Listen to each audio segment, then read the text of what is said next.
नमस्कार दोस्तों, सभी का वेलकम है हमारे चोपड़ा डेयरी फार्म के यूट्यूब चैनल में। जैसे कि आप सभी लोग देखते रहते हैं कि हमारी वीडियोस अपडेट होती रहती हैं, जिसके ज़्यादातर वीडियोस में जो फार्मर्स की प्रॉब्लम्स होती हैं, जो उसके सॉल्यूशंस होने चाहिए, तो वो चीज़ें हम डिस्कस करते हैं।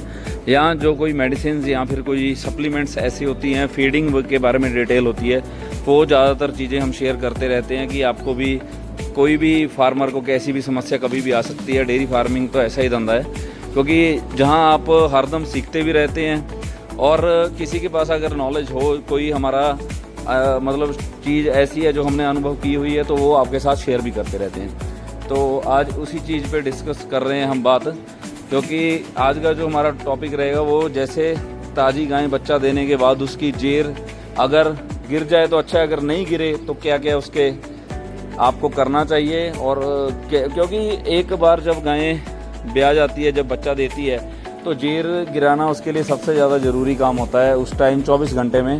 क्योंकि अगर पहले 24 घंटे में गाय ने जेर गिरा दी अच्छे से, तो पहले वैसे तो 4 से 6 घंटे के अंदर ही जेर गिरा देता है एनिमल, बट अगर जेर नहीं गिराती तब प्रॉब्लम हो सकती है, क्योंकि उसी के साथ एनिमल अगले 24 घंटे 48 घंटे में खाना भी छोड़ देता है, फिर फीवर भी शुरू हो जाता है। फीवर के बाद फिर मान के चलो अडर में स्वेलिंग हो जाती, मतलब एक चीज़ से अनेक बीमारियां हो सकती हैं। तो सबसे ज़्यादा ज़रूरी होता है एनिमल का काविंग के बाद जेर गिराना, जो कि पहले 6 घंटे का प्रोसेस होता है। वैसे 24 घंटे तक जेर गिर सकती है, क्योंकि कई एनिमल्स 8-8 10-10 घंटे के बाद थोड़ा उठक बैठक करते हैं, फिर बाद में जेर गिराने में 24 घंटे भी लगा देते, जो कि नॉर्मल है। अब मैं डिस्कस कर रहा हूँ आपके साथ अपनी इस गाय के बारे में बात, जो कि बच्चा देने के बाद 24 घंटे तक जेर गिरी नहीं थी इसकी। तो पहली बात तो आज देख लो, इसको बच्चा दिए लगभग 10 दिन हो गए हैं, और चारा पानी पूरा अच्छे से, खाना पीना देख लो आपके सामने है, जुगाली बढ़िया, और दूध भी बहुत अच्छा आना शुरू हो गया। अभी 24-25 लीटर स्टार्टिंग कर रही है ये गाय खींच से ख़त्म होने के बाद। तो अभी 6-7 दिन की बच्चा दी हुई है। तो वैसे तो इसके अलग अलग ट्रीटमेंट्स होते हैं कि एक्सनल का इंजेक्शन लगा दो। पहले तो हमने जेर का भी बताया हुआ है आपको कि इनवोलॉन दे देनी है पीने के लिए, अर्गोवेट का इंजेक्शन लगा देना है। पर फिर भी अगर जेर नहीं गिरती तो देखो, कई लोग तो करते हैं कि हाथ डलवा के डॉक्टर से निकलवा देते हैं, जो कि कई मायनों में देखो 10-20% आपका एनिमल ठीक भी रह सकता है, बट 80-90% एनिमल्स में ऐसे होता है हाथ डलवाते तो और ज़्यादा इन्फेक्शन हो जाती है एनिमल में, और जेर तो पूरी कभी निकलती ही नहीं है हाथ डलवाने से। गाय जब अपने आप जेर गिराएगी ना, तब जाकर गाय की यूट्रस क्लियर होगी अंदर से अपने आप। और अगर हम चाहें कि हाथ से जेर पूरी निकल जाए तो पूरी नहीं निकल सकती।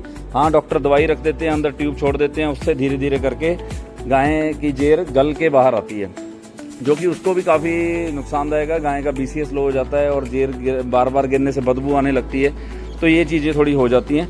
तो उसमें एक तो होता है ट्रीटमेंट कि आप एक्सनल का इंजेक्शन लगाओ, मैग्लोडाइन, जीट, ये 3 इंजेक्शन 3 दिन तक आप यूज़ करो, जो मैं आपको स्क्रीन पे भी दिखा रहा हूँ। तो ये 3 इंजेक्शन होते हैं। तो ये एंटीबायोटिक होता है एक्सनल का, 1 ग्राम इंजेक्शन होता है, तो ये 3 दिन तक होता है। डॉक्टर्स यही रिकमेंड करते हैं।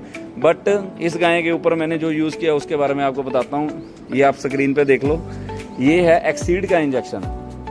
एक्सीड, जिसका कि मैं MRP आपको बताना चाहता हूँ। MRP मेरे हिसाब से 12,500 रुपये इसका MRP है। ये 100 ml वायल का, 100 ml की ये वायल, और 12,500 रुपये MRP है। और ये नॉर्मली आपको 10,000 से कम कहीं नहीं मिलेगी आज के टाइम में। और इसका ये बता दूँ, इसकी डोज होती है बॉडी वेट के हिसाब से। अगर आपका गाय 5-5.5 क्विंटल की है तो कम से कम 17 ml लगना ही लगना है। अगर गाय 6-6.5 क्विंटल की है तो 20 ml आप लगा सकते हो, कोई बड़ी बात नहीं है। और सिंगल डोज होता है 1 शॉट।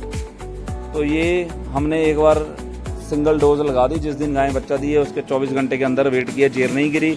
अगर आपको लगता है यूट्रस इन्फेक्शन हो रही तो आपने इंजेक्शन 24 घंटे में लगा दिया, उसके बाद हमने कुछ नहीं लगाया।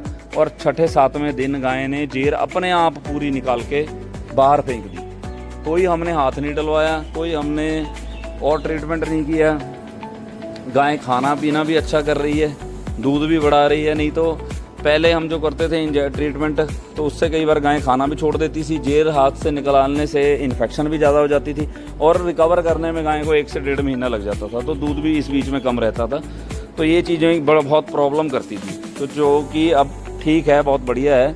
और हर जगह एक्सीड का इंजेक्शन भी अवेलेबल नहीं हो सकता, बट हमने तो पूरा इसीलिए परचेज़ किया था क्योंकि एनिमल हमारे पास काविंग होती रहती है, तो फॉर सेफ्टी पर्पस हमें रखना पड़ता है इंजेक्शन एंटीबायोटिक, जिससे कि ट्रीटमेंट जो एनिमल का टाइम से हो सके। क्योंकि गायें देखो महंगी रकम की गायें हैं, 1,00,000-1.5 लाख की गायें, तो बाद में पशु का ट्रीटमेंट अच्छे से ना हो तो गाय का नुकसान भी हो सकता है, तो इसीलिए ये इंजेक्शन हमने रखा। बाकी कई जगह पे इंजेक्शन ये लूज़ में भी मिल जाता है, जैसे किसी को 20 ml की डोज चाहिए तो डॉक्टर जो आपके आसपास के हैं वो भी केमिस्ट 20 ml या 15 ml आपको डोज दे देते हैं। बट आप कोशिश करो कि अगर पूरा आपके पास बढ़िया फार्मर जिनके पास 15, 20, 30 एनिमल हर टाइम रहते हैं तो वो तो अपने पास रखते ही हैं, क्योंकि एंटीबायोटिक स्ट्रॉन्ग है और इसका एक ये है कि एनिमल को रिकवर करने में ये जल्दी हेल्प करता है। तो ये थी हमारी आज की वीडियो, जो कि मैंने एक्सीड के इंजेक्शन के बारे में बताना था, जो कि मतलब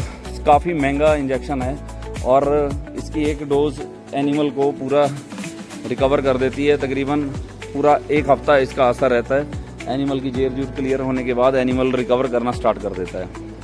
तो वीडियो कैसी लगी आप कमेंट करके ज़रूर बताना, और आप अपने लेवल पे भी ये चीज़ें देखो जो नॉर्मली हम लोग देखते हैं, जो नॉर्मली हम लोग एक्सपीरियंस करते हैं, जो किसी फार्मर को नहीं पता होता, तो उन चीज़ों के बारे में हम डिस्कस करने की कोशिश करते हैं। तो वीडियो अच्छी लगी तो कमेंट जरूर करना भाई, और जो भाई हमारे चैनल पे पहली बार आए तो चैनल सब्सक्राइब जरूर करना।